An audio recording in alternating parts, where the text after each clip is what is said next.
नमस्कार साथियों, हम लोग घनानंद जी से संबंधित महत्वपूर्ण प्रश्नों के बारे में पढ़ रहे थे। तो आज प्रश्न है घनानंद के काव्य सौंदर्य पर प्रकाश डालिए। तो आइए इसका उत्तर देख लेते हैं।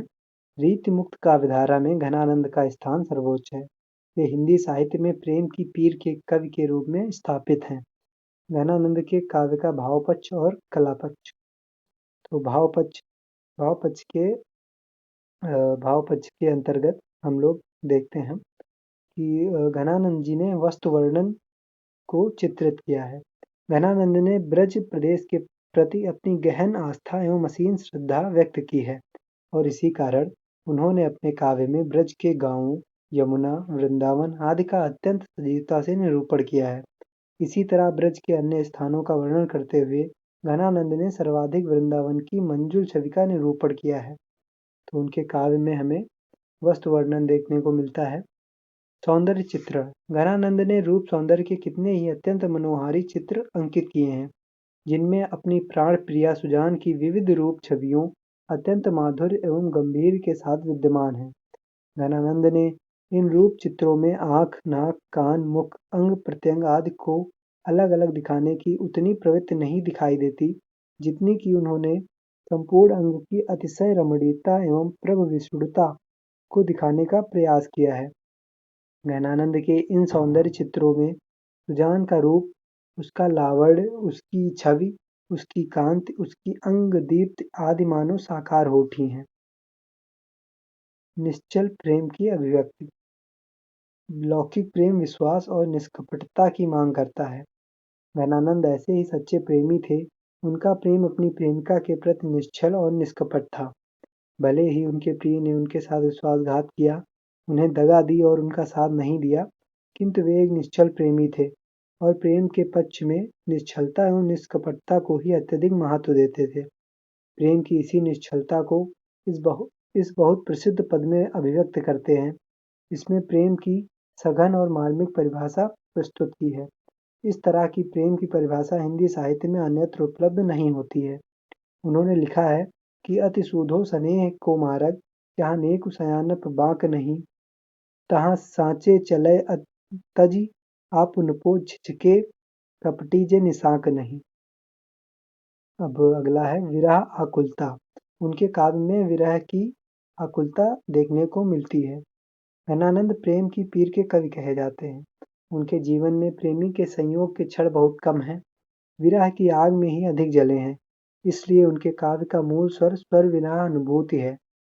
घनानंद के प्रेम में जहाँ संयोग का हर्षोल्लास परिलक्षित होता है, वहीं विरह का अथाह सागर हिलोरे लेता हुआ दिखाई देता है। उन्होंने प्रेम के संयोग पक्ष की अपेक्षा वियोग पक्ष का अधिक आतुरता, तल्लीनता एवं तीव्रता के साथ वर्णन किया है। सुजान का यह विरह घनानंद के लिए वरदान सिद्ध हुआ है और घनानंद ने भी अपनी विरह आकुलता का वर्णन करके सुजान एवं सुजान के प्रेम को अमर बना दिया है। इस प्रकार घनानंद का प्रेम स्थूल नहीं अपितु सूक्ष्म है। उसमें अश्लीलता एवं काम वासना नहीं है, अपितु दिव्यता एवं पवित्रता है। क्योंकि घनानंद ने प्रेम के सभी पक्षों में शारीरिक सुख की अपेक्षा भावना द्वारा प्रिय का सानिध्य पाने की आकांक्षा प्रकट की है। इस कारण घनानंद की प्रेमानुभूति अनिर्वचनीय है। अब घनानंद का जो कला पक्ष है वो भी देख लेते हैं। किसी कवि के अभिव्यक्ति पक्ष से तात्पर्य उसकी उस वर्णन पद्धति से है जिसमें वह अपनी अनुभूति को अभिव्यक्त करता है। इसके लिए यह अनेक उपकरणों का सहारा लेता है और इन उपकरणों द्वारा कलात्मक ढंग से अपनी अनुभूति को वाणी प्रदान करता है। इसलिए अभिव्यक्ति पक्ष को कला पक्ष भी कहते हैं और इसके अंतर्गत कला के वे सभी उपकरण आते हैं जिनके माध्यम से अनुभूति को अभिव्यक्ति प्रदान की जाती है। जैसे भाषा, अलंकार, गुण, वृत्ति, शब्द शक्ति, छंद आदि कला को संपूर्ण अवयवों का विवेचन अभिव्यक्ति पक्ष के अंतर्गत होता है। उनके कला पक्ष के अंतर्गत हम लोग भाषा देख लेते हैं। भाषा में घनानंद ने ब्रज भाषा में अपनी सरस काव्य धारा प्रवाहित की है। उनकी ब्रज भाषा में सर्वत्र स्वच्छता, एकरूपता एवं सुगढ़ता के दर्शन होते हैं। घनानंद ब्रज भाषा के अत्यंत प्रवीण कवि थे। इसी कारण उनकी भाषा के अनुकूल चलने की अपूर्व शक्ति दिखाई देती है। घनानंद ने बड़ी स्वच्छता और सुंदरता के साथ ब्रज भाषा का प्रयोग किया है। उसके एक एक शब्द की स्थापना की है और उसे अपने अभीष्ट लक्ष्य की पूर्ति के लिए गति प्रदान की है। ब्रज भाषा पर ऐसा साधारण अधिकार अन्य किसी हिंदी कवि का दिखाई नहीं देता। घनानंद की भाषा साफ सुथरी और अत्यंत निखरी है तथा उसमें भावों के निरूपण की अनंत शक्ति भरी हुई है। अलंकार काव्य में अलंकारों का प्रयोग भी कथन में चारुता अर्थात सुंदरता एवं भव्यता लाने के लिए होता है।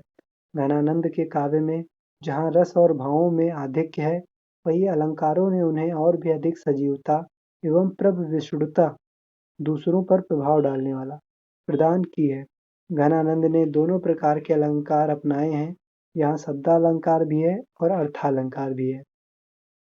गुण काव्य के 3 प्रमुख गुण माने गए हैं, माधुर्य, ओज और प्रसाद।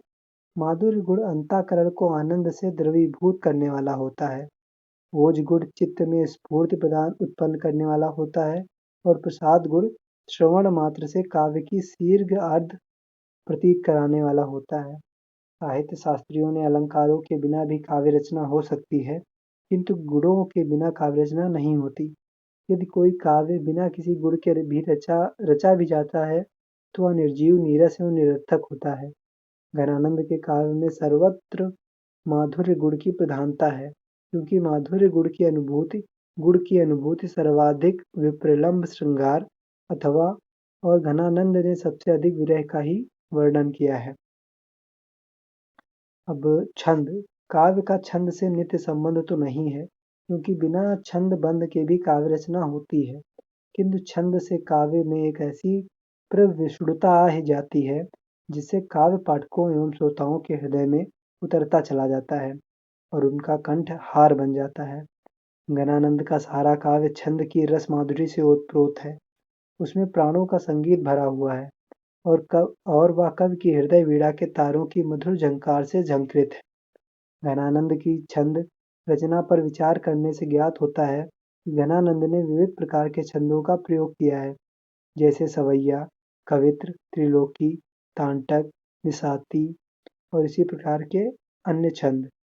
इनमें से घनानंद ने मुख्यतः सवैया एवं कवित्र छंदों का प्रयोग अत्यंत प्रभावशाली ढंग से किया है। ये आपका घनानंद जी का काव्य सौंदर्य कंप्लीट हो गया है। धन्यवाद।